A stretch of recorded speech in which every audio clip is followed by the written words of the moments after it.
Bapak Ibu sekalian, yang dimintakan oleh Allah di dalam Al-Quran, termasuk hadis Nabi SAW, adalah berperilaku, bersikap baik kepada kedua orang tua. Ya, baik dalam keadaan sudah wafat, apalagi dalam hidupnya. Baik dalam keadaan dia muslim, ataupun dalam keadaan belum berislam. Ya, contoh, yang dalam keadaan belum berislam, ibu bisa temukan di Quran surah ke-31 Luqman, dari ayat ke-14 sampai ayat 15. Di ayat 15 ya, wa in jahadaka ala an tusyrika bima laysa laka bihi ilmun fala tuti'huma wa sahibhuma fid dunya ma'rufa. Indah sekali. Ya. Jika ada orang tua berlainan kepercayaan dengan engkau, kau muslim dia bukan, misal, ya, maka jika orang tua mengajak engkau untuk melakukan kemusyrikan, minta diantar ke tempat musyrik, ibadah minta disaksikan atau minta diikuti, maka tolak secara lembut yang halus. Tapi penolakan itu tidak lantas menjadikan kita terpisah hubungan, tidak. Dalam urusan dunia, wasahibuhuma, sahib itu dari kata sahabat yang lekat, nempel. Maka tempel terus, berikan kebaikan, perhatikan urusan dunianya. Mudah-mudahan dengan Anda memperhatikan, menyediakan kebutuhannya, bersikap lembut, itu bisa menjadi hidayah. Hidayah. Ya. Ada seseorang ikut kami belanja, dan Masya Allah, beliau aktif dalam salah satu, saya tidak perlu sebutkan di instansi, ya, dan punya jabatan luar biasa. Tiba-tiba berubah sikapnya, ya, sikap ibadahnya maksudnya, ya, dia lebih alhamdulillah, jadi senang ke masjid, senang i'tikaf, senang baca Quran, macam-macam. Bapak ibunya protes, ya, siapa ini yang telah merubah kamu, sikap kamu kok jadi begini, katanya. Masya Allah, kalau tidak bisa selesaikan, saya yang turun tangan. Masya Allah.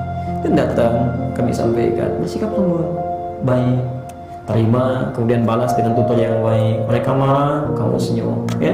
Mereka membentak, Masya Allah, Anda bisa memberikan kelembutan, memperhatikan, dampingi, maka dilakukan itu. Bahkan kadang Allah, ibunya oleh Allah dibuat sakit, pergi ke rumah sakit, dan anak ini yang hanya mendampingi, dibalik kepadatan tugas, ya, didampingi, dilihat, dicukupkan kebutuhannya, dicari. Apa yang terjadi? Allahu Akbar. Tiba-tiba bapaknya melihat, masuk dengan kelembutan, mulai lembut, mulai berubah, ya.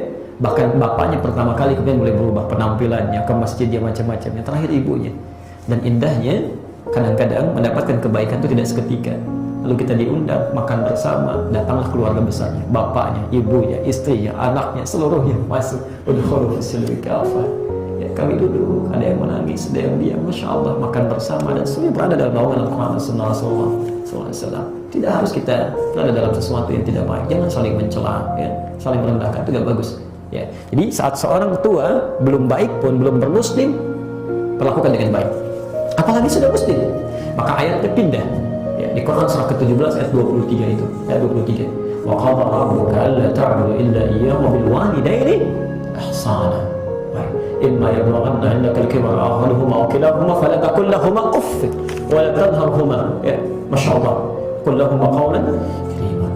Allahu Akbar. Jika Anda hadir bersama orang tua sekitar, maka telah mulai sepuh, belum meninggal, masih sepuh, masih beranjak, Masya Allah, Anda dimintakan oleh Al-Quran, jangankan berperilaku yang tidak pantas, ya, kita menampakkan ekspresi ketidaksukaan aja itu nggak boleh, ya. Bermuka masa, agak mukul, agak memalingkan wajah, nggak boleh. Tampilkan sebagaimana mereka selalu tersenyum saat kita digendong-gendong, maka kita pun dihadirkan suasana untuk membalikkan keadaan itu. Bisa nggak kita tersenyum dalam keadaan demikian? Ya.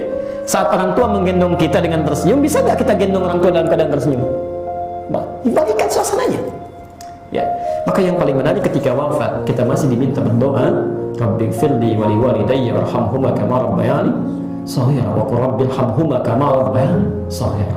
Yang paling indah, perhatikan, saat seorang tua wafat, hadis Al-Bukhari di kitab Al-Adabul Mufrad, nomor hadis 44, posisi di sebelah kanan paling atas, ya, dari Abu Hurairah.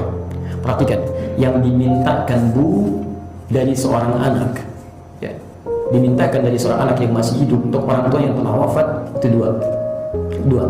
Satu adalah permohonan ampunan, istighfar kepada Allah supaya dosa-dosanya diampuni oleh Allah. Yang kedua adalah doa-doa kebaikan, ad-du'a bil khair. Maka mohonkanlah kepada Allah, ini kewajiban kita seorang anak bila orang tua satu di antara keduanya telah wafat. Yang pertama, mohonkan istighfar kepada Allah. Perhatikan di hadisnya, tatkala seorang anak memohonkan ampunan kepada Allah, maka Allah angkat satu derajat satu derajat keadaan orang tua di alam kubur, sehingga dia bertanya, ya Rabbi ma hadza. Konteks hadisnya demikian. Ya Allah, apa ini? Maksudnya saya belum pernah dapatkan ini dari mana? Ya. Kata Allah, perhatikan jawabannya. Ini adalah istighfar yang dimohonkan oleh anakmu saat ini untukmu. Ini adalah istighfar yang dimohonkan oleh anakmu saat ini untukmu. Jadi ketika Anda beristighfar mohon ampunan kepada Allah, tapi syaratnya anaknya muslim, orang tuanya muslim. Jadi kalau anaknya muslim, orang tuanya tidak muslim, nggak akan nyambung. Tidak akan nyambung. Ya. Karena istighfar itu hanya berlaku bagi antara muslim dengan muslim lagi. Baik. Yang kedua itu Anda mohonkan supaya mereka mendapatkan kebaikan di alam kuburnya, ya, kelapangannya, kenikmatannya, masya Allah, cahayanya. Karena di alam kubur itu kalau hidup kita nyaman, baik, bekalnya cukup, ibadahnya, maka tidak ada keindahan yang sangat luar biasa.